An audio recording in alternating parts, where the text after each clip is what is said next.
Water tank যেটা আছে এটা থেকে পানি ওভারফ্লো করে ছাদে পড়েছে।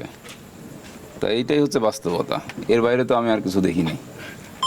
আর আপনারা যে প্রশ্নটা করছেন আলামত নষ্ট অমুক তমুক, এইগুলোর কোনো এর সাথে কোনো সম্পর্ক নাই।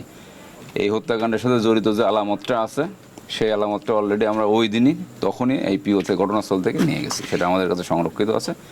এবং ওইটার জন্য যে সকল আইনগত বা সাইন্টিফিক প্রসিডিউর আছে সেগুলো আমরা এখন ওইগুলো আমাদের প্রক্রিয়া চলছে। সুতরাং আলামত নষ্টের যে অভিযোগ এটা একদম অবান্তর, ভিত্তিহীন, অসত্য। আসলে এই বিষয়ে আমার কোনো মন্তব্য করার নাই, ঠিক আছে? আজ এখানে কারোর কোনো অ্যাক্সেস নাই, এখানে যে আমাদের পুলিশ সদস্যরা আছে এটা 24 ঘন্টা ডিউটিতে আছে, এখানে শুধু তাদেরই অ্যাক্সেস আছে। এটা আমি তাদের সাথে কথা বলবো।